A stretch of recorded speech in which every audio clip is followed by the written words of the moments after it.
Good Sunday morning, everyone. Welcome back to Weather with Sim again. I hope you guys are all having a great day so far.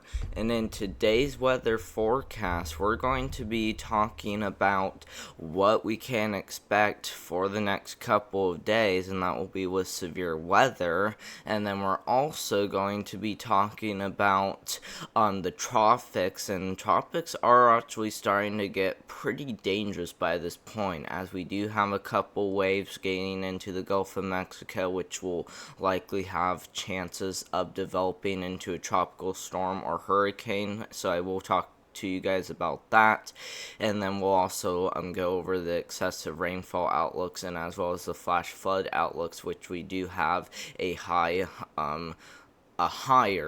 flood threat for tomorrow. And I'm not like saying a high risk, I mean a moderate risk. But yeah, we do have a moderate risk for flash flooding as we do head into tomorrow. But I also know I haven't been doing videos for about a week, and that's because we took a break from electronics. So if you guys were wondering why I was off, that's why. So you guys can also ask questions about that if you want to as well. Let's go ahead and look at the severe weather threat, and as you can see, we do have a slight risk for severe thunderstorms across portions here of Minnesota back into Wisconsin, and then all the way down through southern South Dakota and northern Nebraska, and even into a little bit of eastern Wyoming. So if you do live in the slight risk, you might want to be weather aware today, as we will have chances for severe thunderstorms. But even in this marginal risk, which does head as far down south as Fort Stockton, Texas, even including a little bit of Mexico, and then all the way back into a little bit of Canada too as well. So pretty big marginal risk, which doesn't mean that you'll see widespread severe weather, but it does mean there's a chance of isolated severe weather. So I still want you guys to be weather aware even if you live in this marginal risk. And the reason why I am concerned about some of the marginal risk is because some of that marginal risk is included in that 2% risk for tornadoes. So as you can see, we do have a 2% risk for tornadoes across northern Iowa, southern Minnesota, back into northern Wisconsin, and even the southern UP of Michigan is included in that 2% risk for tornadoes. So if you do live in this 2% risk for tornadoes today, I would recommend having your tornado action plan in place just in case, as we do have chances for severe thunderstorms today. So even if we don't see any tornadoes, that's fine. But like I said, I still want you guys to have your tornado action plan in place just in case, because sometimes this can be a little bit serious. Like for example, about a week ago, Maryland over here towards Baltimore and Washington, so pretty much this area right here, saw several strong tornadoes the past week, and that area over there was only a 2% risk for tornadoes. So I'm just mainly trying to tell you guys how serious you guys might need to be taking these tornado threats now, which like I said, we may or may not see any tornadoes, but you still gotta use it just in case, so make sure to have that in place. Definitely wind threat, we do have a 5% risk for damaging winds across most of the marginal risk. Doesn't include all the slight risk. It's mainly this part right here that is not included, but that's okay though, because you guys will be included in a 15% risk for large hail. So even if you aren't in the damaging wind threat, which at Rapid City is not, you should still be aware of at least 50, or 1 inch hail in diameter or greater across that area. So places like southern South Dakota, including Rapid City, back into northern Nebraska, southern Minnesota, back into a pretty good portion of Wisconsin will be in a chance for 1 inch hail or greater. And I wouldn't be surprised if they did add a hatched risk somewhere in this area. I wouldn't be surprised if this really entire area got hatched for 2 inch hail or greater. We'll have to see if it does. There's a chance it doesn't go hatch, but I do think it may, especially because hail looks to be the greatest concern. So that's why I'm concerned about it, upgrading to a hatched risk for large hail, meaning that 2-inch in diameter or greater is possible. But as of right now, it's just a, 15% risk for large hail, meaning there's a 15% chance of 1-inch hail or greater. Now, if we look at day 2, as you can see, we do have a slight risk of severe weather across some of those same areas. It does head a little bit farther to the north and as well as the south, but still includes, northern Nebraska back into South Dakota, and mainly including the central part, by the way, back into southeast North Dakota, and as well as northern Minnesota, and even parts of central Minnesota will be included in a chance for maybe a few tornadoes, as we do have a 2% risk for tornadoes tomorrow. We also do have a 15% risk for damaging winds, so we could see some stronger wind gusts tomorrow compared to the day.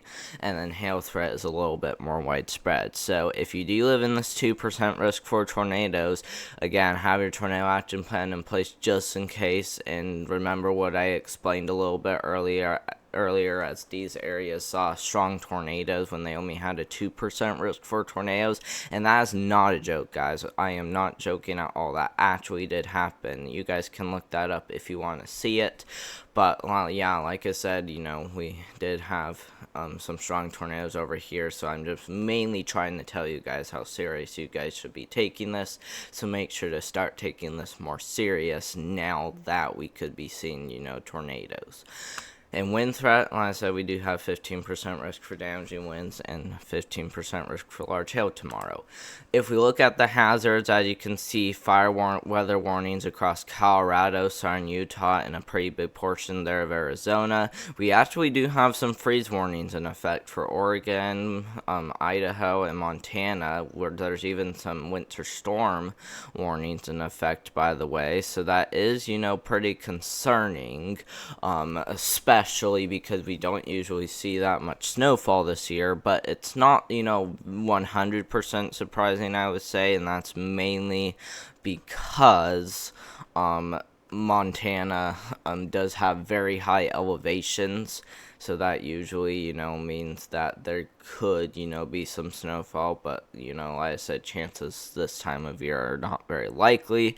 And as you can see, we still do have a severe thunderstorm watch in effect for North Dakota. I do expect that to stay as they are in that, severe weather threat for today and even tomorrow especially. But even back here into parts of the Ohio Valley and as well as the Great Lakes, we do have excessive heat watches in effect for those areas. I do expect that to get upgraded to a heat advisory, which I know watches usually get upgraded to warnings, but I actually could tell that these actually got upgraded to a heat advisory, and so that's why I do think these will also get upgraded to that too as well. So, like I said, Minnesota did see an excessive heat watch a few days ago, but now it's a heat advisory, so I'm mainly just trying to tell you that these will likely also upgrade to a heat advisory probably tomorrow, so we'll have to be watching for that.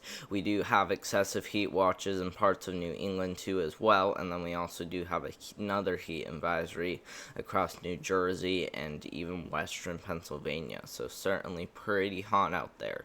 And let's go ahead and look at excessive rainfall outlook. Starting with today, we do have a slight risk for flash flooding heading from South Dakota all the way into Wisconsin, so that will be something to watch for. And if you're wondering what that means many localized, most unvariable are unbanned areas, roads, and small streams and washes, isolated significant flash floods possible. So that means that there could be, some scattered flash floods, and it says mainly localized. So, at least be prepared for localized flooding if you do live in this yellow color today, including the Minneapolis Metroplex. But, you should also, be watching for significant flash floods too as well. And tomorrow's threat, as you can see, we do have a moderate risk for flash flooding, which is what I told you guys at the beginning of this video. Mainly across northern and central Minnesota, back into east South Dakota and southeast North Dakota will be included in that moderate risk for tomorrow, and that means numerous flash flood events with significant flash flood events possible. Many streams may be flooded, potentially affecting larger rivers. So that does, make it a little bit more serious. So you need to be prepared for numerous flash floods if you are in that moderate risk for tomorrow.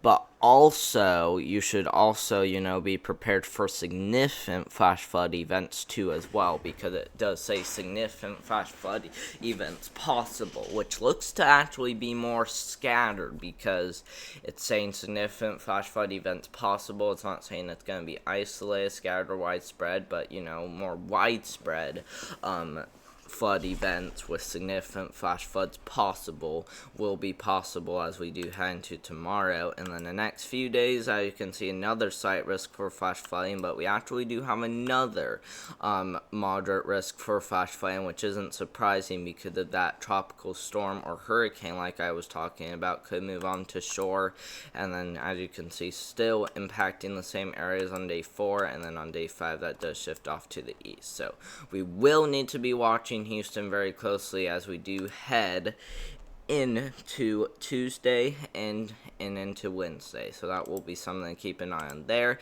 Let's go ahead and now take a look at the tropics. We haven't done that yet, and as you can see, we do have a 30% chance of development in the next 7 days, and this is expected to kind of do something like this. I do think it will probably kind of curve back to sea, but something like this is what we could see with that system. And then with this one, like I said, we expect it to go, on shore to Texas. Let me actually draw a better path. It's actually supposed to go more like this from what the GFS model is showing, which is, a pretty wild path, but, it is, going to be something you need to be prepared for. And as you can see, that does have a 60% chance of development, which is likely because it's over 50. So if you do, live in Texas, like I said, be prepared for potential tropical storm or hurricane coming your way, as we will likely see this develop in the next 7 days. So we will need to be watching that closely.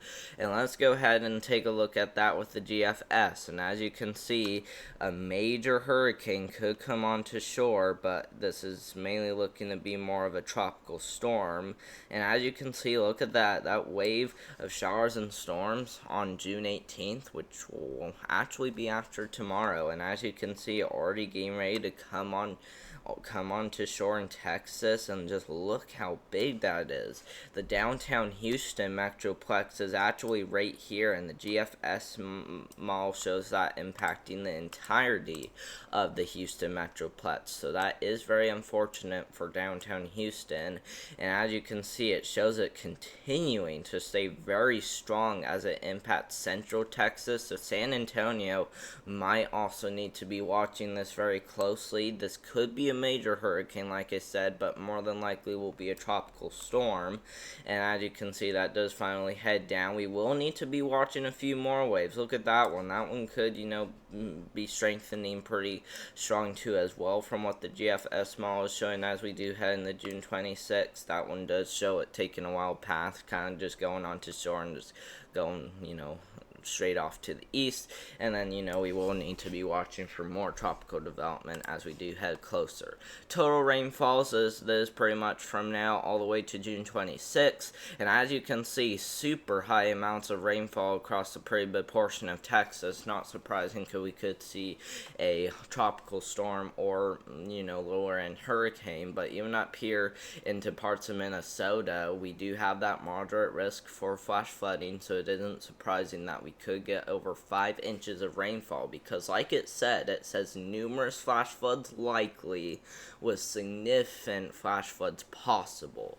So, that means widespread 1 to 4 inch totals, and then any higher totals will likely cause significant flash floods.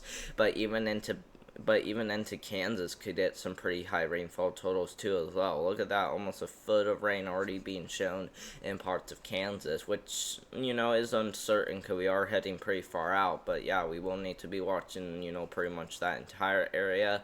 And then even over here, look at that, we got some isolated areas across the lower Ohio Valley that may get 1 to even as much as 3 inches of rainfall. So we need to be watching those areas too as well. So thank you guys very much for watching. Hope you guys did enjoy this video. I know I didn't do a video for the past week, but I am finally getting back on to be, keeping you guys updated on the weather, and that's because, we were taking a break from electronics, like I said. So, that's the answer if you guys were wondering about that. But, like I said, I should, continue to keep you guys updated by now after taking a break from electronics. And, you guys will, certainly press that like button as well as click that subscribe button if you haven't already. So make sure to do that, and we will continue to keep you guys updated.